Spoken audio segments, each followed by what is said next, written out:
സുകുമാരക്കുറുപ്പാണെന്ന പേരിൽ മറ്റൊരാളുടെ ചിത്രവും പാസ്പോർട്ടിന്റെ കോപ്പിയും പ്രചരിപ്പിച്ച മാധ്യമങ്ങൾക്ക് അത് കൊടുത്ത മുൻ പോലീസ് ഉദ്യോഗസ്ഥനും കുടുക്കിൽപ്പെട്ടു. 8ന്റെ പണിയാണ് കിട്ടാൻ പോകുന്നത്. കാരണം അവർ കാണിച്ച ചിത്രം തൃശ്ശൂരിലെ കരുമാത്ര മൂർക്കോട്ട് ദാമോദര മേനോൻ എന്ന് പറയുന്ന ആളുടെ ചിത്രമാണെന്ന് അദ്ദേഹത്തിൻ്റെ സഹോദരൻ കരുണാകര മേനോൻ തിരിച്ചറിഞ്ഞിരിക്കുന്നു.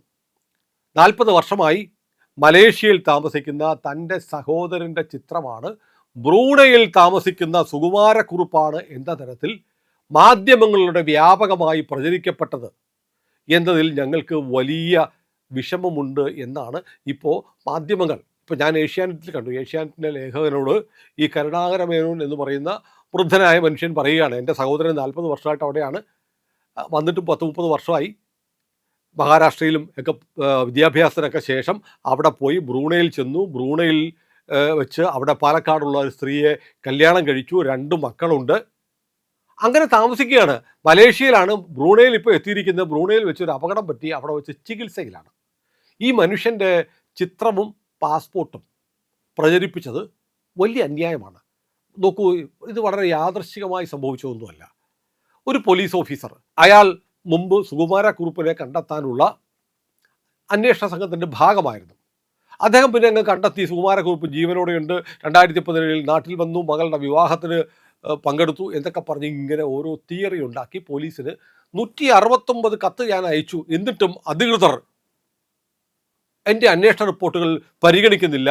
സുകുമാരക്കുറുപ്പിനെ രക്ഷിക്കാൻ വേണ്ടി പോലീസിലെയും രാഷ്ട്രീയത്തിലെയും ചില ആളുകൾ ഒത്തുകളിക്കുന്നു എന്നൊക്കെയാണ് അലി അക്ബർ എന്ന് പറയുന്ന ഈ പോലീസ് ഓഫീസർ പറഞ്ഞത്.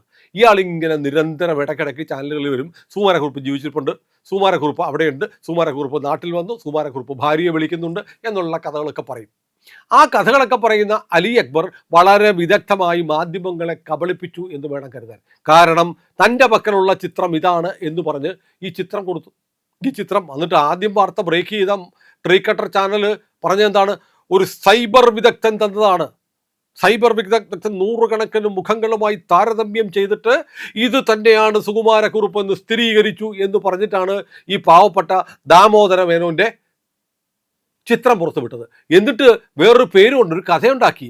ഇൻഡോ മലേഷ്യൻ ബന്ധമുണ്ട് ഈ മനുഷ്യന്. അച്ഛൻ അമ്മ രണ്ടുപേരും വേറെ, ഒരു ഇന്ത്യക്കാരനും മലേഷ്യക്കാരിയുമാണ് അമ്മ എന്ന് വരുത്താൻ വേണ്ടിയിട്ട് അയാൾ പേര് മാറ്റി ജോൺ മേനോൻ എന്നുള്ള പേര് സ്വീകരിച്ചു. അങ്ങനത്തെ പേരിലാണ് കഴിയുന്നതൊക്കെ അടിച്ചു വിട്ടത് ഈ അലി അക്ബറാണ്. ഈ അലി അക്ബർ പറഞ്ഞത് മുഴുവൻ മാധ്യമങ്ങളെടുത്ത് അങ്ങ് ചാമ്പി. റിപ്പോർട്ടർ ടിവിയെ സംബന്ധിച്ചിടത്തോളം അവരുടെ പ്രവർത്തനം ആരംഭിച്ച് ഇതുവരെയുള്ള റിപ്പോർട്ടർ ടിവിയുടെ ജീവചരിത്രം എടുത്താൽ ഇന്നുവരെ കളവല്ലാതെ ഒന്നും പറഞ്ഞിട്ടില്ലാത്ത ഈ മാധ്യമം പറഞ്ഞത് കേട്ട് പിന്നാലെ മറ്റുള്ളവർ എടുത്തിയാടി. 24 ന്യൂസ് മുമ്പൊരിക്കൽ ഈ സുകുമാരക്കുറുപ്പിനെ കുറിച്ച് അന്വേഷിക്കാൻ കുറച്ച് ശ്രമങ്ങളൊക്കെ നടത്തിയതാണ്. അവിടെ നിന്ന് വിട്ടുപോകുന്ന കുറച്ച് പേർക്ക് അത് അറിയുകയും ചെയ്യായിരുന്നു. അവർ എക്കാലത്തും നുണമാത്രം പറഞ്ഞ് ഏറ്റവും കുപ്രസിദ്ധമായ രീതിയിൽ റേറ്റിംഗ് കൂട്ടാൻ ശ്രമിക്കുന്ന ചാനലാണല്ലോ റിപ്പോർട്ടർ. അതുകൊണ്ട് ക്രൈംബ്രാഞ്ച് അന്വേഷണം അവസാനിപ്പിച്ചു എന്നുള്ള വാർത്ത കൊടുത്തപ്പോൾ ഉടനെ നേരത്തെ കേട്ടുകഴിവിയുള്ള തങ്ങൾ മുമ്പ് പ്രവർത്തിച്ച ചാനലിൽ ഇങ്ങനെ ഒരു പരിപാടി നടത്തിയിട്ടുണ്ടല്ലോ എന്നുള്ള ഓർമ്മയിൽ ഒരടിയും കടിച്ചു. എന്നിട്ട് ഈ അലി അക്ബർ എന്ന് പറയുന്ന പോലീസ് ഓഫീസറെയും കൂട്ടുവിളിച്ചു. ഇയാൾ വന്നിരുന്ന് ഇങ്ങനെ പറയുകയാണ്, 169 തവണ 169 രേഖകൾ ഞാൻ കൊടുത്തു, 2017 മകളുടെ കല്യാണത്തിന് വന്നു, ഇപ്പോഴും വീട്ടിലേക്ക് വിളിക്കുന്നുണ്ട്. ഇങ്ങനെ വീട്ടിലേക്ക് വിളിക്കുന്നുണ്ട് എങ്കിൽ പോലീസിന് അത് കണ്ടെത്താൻ വളരെ എളുപ്പമല്ലേ? ഇങ്ങനെ ചില ആളുകളുണ്ട്, അടുത്തൂൺ പറ്റിയതിന് ശേഷം വീട്ടിലിരിക്കുമ്പോൾ ഇവർക്ക് സമാധാനമായിട്ട് ഇരിക്കാൻ പറ്റത്തില്ല. ഇവർക്ക് ഓരോ അസ്വസ്ഥത വരും. താങ്കളെപ്പോൾ യൂണിഫോം ഇട്ട് നടന്ന കാലത്ത് എല്ലാവരും തങ്ങളെ ബഹുമാനിക്കുകയും ആദരിക്കുകയൊക്കെ ചെയ്തു. പിന്നീട് റിട്ടയർമെൻറ്റ് ആയി വീട്ടിലിരിക്കുമ്പോൾ ആരും തിരിഞ്ഞു നോക്കാനില്ലാതെ വരുമ്പോൾ ചില കഥകളൊക്കെ ഇങ്ങനെ തട്ടിവിടണം എന്ന് പറയുന്ന ചില ഉദ്യോഗസ്ഥന്മാരുണ്ട്, ചില പട്ടാളക്കാരുണ്ടല്ലോ. സർവീസിൽ നിന്ന് വിരമിച്ചതിന് ശേഷം വെടിയുണ്ട കടിച്ചു തുപ്പിയതും വെടിയുണ്ട കൈകൊണ്ട് പിടിച്ചെടുത്ത് തിരിച്ചറിഞ്ഞതും ബോംബെടുത്ത് അമ്മാനമാടിയതുമൊക്കെ കഥകൾ പറയുന്ന ചില പട്ടാള വെടിക്കഥകൾ പറയുന്ന ആളുകളെ പോലെ ചില പോലീസ് ഓഫീസർമാരുണ്ട്. ഇങ്ങനെ അവർക്ക് അറ്റൻഷൻ വേണം, അതിനുവേണ്ടി എന്തെങ്കിലുമൊക്കെ പറഞ്ഞുകൊണ്ടിരിക്കും. ചില മാധ്യമ പ്രവർത്തകരെ ഇതിന് കൂട്ടുപിടിക്കുകയും ചെയ്യും. ഇപ്പോൾ ഏതായാലും ഈ 1988 ബൊക്കറോ സ്റ്റീൽ നഗരിയിലെ ആശുപത്രിയിൽ ജോഷി എന്ന പേരിൽ ഹൃദ്രോഗ ചികിത്സയ്ക്ക് സുകുമാരക്കുറുപ്പ് വന്നിരുന്നു. അയാൾ അവിടെ ICUവിലായിരുന്നു എന്നൊരു നേഴ്സ് പറഞ്ഞതാണ് നമുക്ക് കൺഫേം ചെയ്യാവുന്ന ഏറ്റവും അവസാനത്തെ വെളിപ്പെടുത്തൽ. കാരണം ഇയാളെ കണ്ടപ്പോൾ ഇയാളുടെ ദേഹത്ത് തീപ്പൊള്ളലിൻ്റെ പാടുകളൊക്കെ കണ്ടപ്പോൾ ആർക്കോ ചില സംശയങ്ങൾ തോന്നി. ഈ രത്നമ്മ സുകുമാരക്കുറുപ്പിൻ്റെ നാട്ടുകാരിയാണ്, മാവേലിക്കരക്കാരിയാണ്. അതുകൊണ്ട് രത്നമ്മയെ അറിയിച്ചു. രത്നമ്മ ചെന്ന് നോക്കുമെന്ന് അവിടുത്തെ മലയാളികളായ മറ്റുള്ളവർ പറഞ്ഞതനുസരിച്ച് ചെന്ന് നോക്കി ഇയാളോട് ചോദിച്ചപ്പോൾ ഇയാൾ സമ്മതിച്ചു. സമ്മതിച്ചതിന് ശേഷം ഇയാൾ ആശുപത്രിയിൽ നിന്ന് മുങ്ങി എന്നാണ് പറയുന്നത്. രത്നമ്മ നഴ്സാണ്. നഴ്സായ രത്നമ്മയ്ക്ക് ICUവിൽ ഹൃദ്രോഗബാധിതനായി കഴിഞ്ഞ ആളുടെ ഡീറ്റെയിൽസ്, അയാളുടെ ആരോഗ്യസ്ഥിതിയെക്കുറിച്ച് ഏകദേശ ധാരണയുണ്ട്. അതുകൊണ്ട് രത്നമ്മയുടെ മൊഴി വീണ്ടും കഴിഞ്ഞ മാസം എടുത്ത പോലീസ് അതിൻ്റെ അടിസ്ഥാനത്തിൽ ക്രൈംബ്രാഞ്ച് ഒരു നിഗമനത്തിലെത്തി. ഗുരുതരമായ ഇത്ര വലിയ ഹൃദ്രോഗമുള്ള ഒരാൾ ഇപ്പോൾ ജീവിച്ചിരിക്കാൻ സാധ്യതയില്ല, 42 വർഷം കഴിഞ്ഞു, അതുകൊണ്ട് അയാൾ മരിച്ചിരിക്കാൻ സാധ്യതയുണ്ട് എന്ന് കരുതി ആ കേസ് വൈൻഡപ്പ് ചെയ്യുകയാണ്, ക്ലോസ് ചെയ്യാൻ തീരുമാനിച്ചപ്പോഴാണ് അതിൻ്റെ വാർത്ത ക്രൈംബ്രാഞ്ച് പുറത്തുവിട്ടപ്പോഴാണ് ഇവിടുത്തെ മാധ്യമങ്ങൾ ചാടി വീണിട്ട് സുകുമാരക്കുറുപ്പ് ബ്രൂണയിലിരിക്കുന്നു എന്നൊക്കെ പറഞ്ഞ്. ഇവിടെ റിട്ടയർ ചെയ്ത് നാട്ടിലിരിക്കുന്ന ഒരു പോലീസ് ഓഫീസർക്ക് അന്താരാഷ്ട്ര തലത്തിൽ അന്വേഷണം നടത്താനുള്ള എന്ത് സംവിധാനമാണുള്ളത്? കേരള പോലീസിനില്ല. കേരള പോലീസ് അതുകൊണ്ടാണ് ഇന്നലെ വൈകിട്ട് ആഭ്യന്തരമന്ത്രിയും DGPയും തമ്മിൽ സംസാരിച്ചിട്ട് ഇന്റർപോളിൻ്റെ ഇന്ത്യയിലെ ഏജൻസിയായ CBIയുടെ സഹായം നേടാൻ ക്രൈംബ്രാഞ്ചിനോട് നിർദ്ദേശം നൽകിയത്. കേരള പോലീസിന് ഒഫീഷ്യലി ഈ കാര്യം അന്വേഷിക്കണമെങ്കിൽ CBIയുടെ സഹായം വേണം. അപ്പോഴാണ് റിട്ടയർ ചെയ്ത ഒരു പോലീസ് ഓഫീസറും പിന്നെ ഇവിടുത്തെ ഏതാനും മാപ്രകളും കൂടി ബ്രൂണയിലിരിക്കുന്ന സുകുമാരക്കുറുപ്പിനെ കണ്ടു. അയാൾ ജോൺ മേനോനാണെന്ന് കണ്ടുപിടിച്ചു. അയാളുടെ പാസ്പോർട്ടിൻ്റെ കോപ്പി കിട്ടി, അയാളുടെ ഫോട്ടോ കിട്ടി എന്നൊക്കെ പറയുന്നത്. ഇപ്പോൾ കരുണാകര മേനോൻ പറയുന്നത് ചില വണ്ടിക്കച്ചവടമൊക്കെ ഉണ്ട്, വണ്ടിക്കച്ചവടമൊക്കെ നടത്തുന്ന പരിപാടിയൊക്കെ ആയിട്ടാണ് എൻ്റെ ചേട്ടൻ അവിടെ ജീവിക്കുന്നത്. പിന്നെ മാത്രമല്ല അദ്ദേഹത്തിന് ആരോഗ്യം ഇപ്പം ഈ കാണുന്ന ചിത്രം വളരെ പഴയ ചിത്രമാണ്. ഞാൻ പറഞ്ഞു അദ്ദേഹത്തിൻ്റെ വണ്ടി സുസുക്കി ഗ്രാൻഡ് വിറ്റാരയുടെ ഒരു ചിത്രമാണ് കാണുന്നത്. അത് 2005, 2014 മോഡലാണ്. 2014 ശേഷം ആ വണ്ടി ഇറങ്ങിയിട്ടില്ല. അപ്പോൾ 2005ലോ 2014ലോ എടുത്തൊരു ചിത്രമായിരിക്കാം ഈ ഫോട്ടോയിൽ കാണുന്നത്. നമ്മൾ ഇതിനു മുമ്പ് ചെയ്ത വീഡിയോയിൽ അക്കാര്യം പറഞ്ഞിരുന്നു. തൊട്ടടുത്ത് പൊറോഡ്വ അതീവ എന്ന് പറയുന്ന മലേഷ്യൻ വണ്ടിയുണ്ട്. ആ വണ്ടിയും തൊട്ടടുത്ത് മറ്റൊരു വണ്ടിയുണ്ട്, ബീച്ച് കളറിലുള്ള വേറൊരു വണ്ടി കാണാം. അതിൻ്റെ ടെയിൽ ഭാഗം മാത്രം കാണുന്നതുകൊണ്ട് വാഹനം ഏതെന്ന് അറിയില്ല. ഇപ്പോൾ കരുണാകര മേനോൻ പറയുന്നത് വണ്ടിക്കച്ചവടമൊക്കെ ഉണ്ടായിരുന്നു.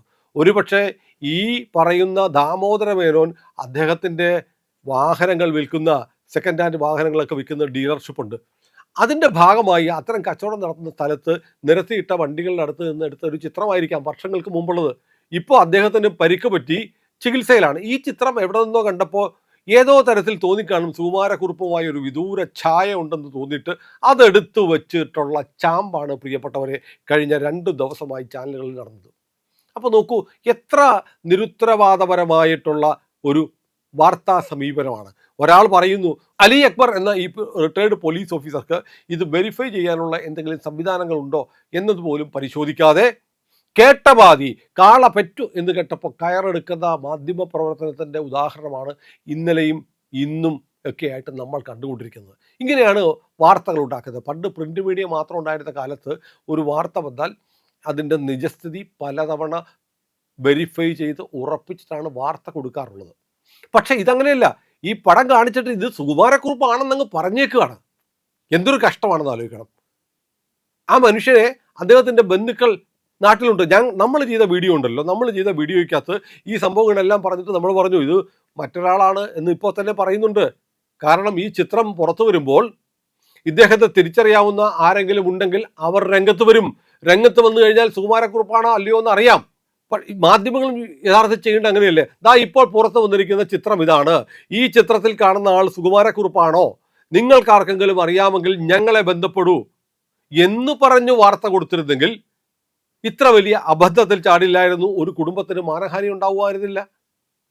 ഇത് എത്രാമത്തെ ആളെയാണ് സുകുമാരക്കുറുപ്പ് എന്ന പേരിൽ പിടികൂടുന്നത്, സംശയിക്കുന്നത്? പോലീസ് ഒരുപാട് പേരെ പിടിച്ചിട്ടുണ്ട്. പരിശോധിച്ചപ്പോൾ അവരാരും സുകുമാരക്കുറുപ്പല്ല. സുകുമാരക്കുറുപ്പ് സന്യാസിയായെന്ന് പറയുന്നുണ്ട്. സൗദി അറേബ്യയിൽ പോയിട്ട് മതം മാറി സുന്നത്ത് ചെയ്ത് മുസ്ലിമായിട്ട് കഴിയുന്നു എന്നായിരുന്നു ഒരു കാലത്തെ കഥ. ഏതായാലും സുകുമാരക്കുറുപ്പ് കേരളത്തിലെ ഏറ്റവും വലിയ പ്രഹേളികളിൽ ഒന്നായി തുടരുകയാണ്. നമുക്ക് ഉത്തരം കിട്ടാത്ത 2 ചോദ്യങ്ങളാണ് കേരളത്തിൽ പ്രധാനമായിട്ടുള്ളത്. ഒന്ന് കൈരളി കപ്പലാണ്. കേരള സംസ്ഥാനത്തിൻ്റെ സ്വന്തം ഉടമസ്ഥയിലുള്ള കൈരളി എന്ന് പറയുന്ന കപ്പൽ ഇരുമ്പയിലും കയറ്റി ഒരു പോക്ക് പോയിട്ട് ഇന്ന് വരെ തിരിച്ചു വന്നിട്ടില്ല. അതിലെ ജീവനക്കാരുമില്ല. എന്ന് പറയുന്ന പോലെ ചാക്കോയെ കൊന്നിട്ട് കാറിലിട്ട് കത്തിച്ച് കൊന്നിട്ട് 84 ജനുവരി 21 രാത്രി ഈ കൊലപാതകം നടത്തിയിട്ട് മുങ്ങിയതാണ് കുറുപ്പ്. കുറുപ്പിനെ ഇന്ന് വരെ കിട്ടിയിട്ടില്ല. കൈരളിയും സുകുമാരക്കുറുപ്പും എവിടെയാണ്? ഉത്തരം കിട്ടുമോ എന്നറിയില്ല. കിട്ടാതിരിക്കാനാണ് സാധ്യത കൂടുതൽ. കാരണം സുകുമാരക്കുറുപ്പ് ഒരു പോക്കങ്ങ് പോയി. ഗോൺ വിത്ത് വിൻഡ് എന്ന് പറയുന്ന പോലെയാണ്. പിന്നെ മാധ്യമങ്ങൾക്ക് ഇടയ്ക്കിടയ്ക്ക് സെൻസേഷണൽ ആയിട്ടുള്ള വാർത്തകൾ കിട്ടാൻ വേണ്ടിയിട്ട്, അല്ലെങ്കിൽ റേറ്റിംഗ് കൂട്ടാൻ വേണ്ടി ഇത്തരം കഥകൾ അടിച്ചു വെച്ചുകൊണ്ടിരിക്കും. പക്ഷേ ഒരു പോലീസ് ഓഫീസർക്ക്, അത് ഒരു വിരമിച്ച പോലീസുകാരന്, എങ്ങനെ കേരളത്തിലെ അതിബുദ്ധിമാന്മാരാണെന്ന് നടിക്കുന്ന മാധ്യമ പ്രവർത്തകരെ നിസ്സാരമായി പറ്റിക്കാൻ കഴിഞ്ഞു എന്നതിൻ്റെ ക്ലാസിക് ഉദാഹരണമാണ് ഇപ്പോൾ ഈ സുകുമാരക്കുറുപ്പ്. ജോൺ മേനോൻ എന്ന പേരിൽ ബ്രൂണയിൽ കഴിയുന്നു. ഇനി ബ്രൂണെ സുൽത്താൻ സുകുമാരക്കുറുപ്പാണെന്ന് ഇവർ പറയാതിരുന്നാൽ മതിയായിരുന്നു. ഏതായാലും ഈ കഥ ഇവിടെ അവസാനിക്കുകയാണ് എന്ന് ഞാൻ കരുതുന്നില്ല. കാരണം കരുണാകര മേനോൻ, കരുമാത്ര മൂർക്കനാട്ട് കുടുംബത്തിലെ കരുണാകര മേനോൻ തൻ്റെ സഹോദരനുണ്ടായ അപമാനത്തെക്കുറിച്ച് ഒരു പരാതി കൊടുത്താൽ ഈ അലി അക്ബറും ഈ വാർത്ത കൊടുത്ത ചാനലുകളും കുടുങ്ങും. കാരണം അത്ര ഫേക്ക് ആയിട്ടുള്ള ഒരു വളരെ അപകീർത്തികരമായ ഒരു വാർത്തയല്ലേ അത്. ഏതായാലും നമുക്ക് ഇപ്പോൾ കിട്ടുന്ന വിവരം എന്ന് പറയുന്നത്, ഇദ്ദേഹത്തിൻ്റെ വീട്ടിൽ, കരുണാകര മേനോൻ്റെ വീട്ടിൽ കേരള പോലീസിൻ്റെ ഒരു സംഘം എത്തിയിട്ടുണ്ട്. ഇദ്ദേഹത്തിൻ്റെ മൊഴി എടുക്കുന്നു എന്നാണ് അറിഞ്ഞത്.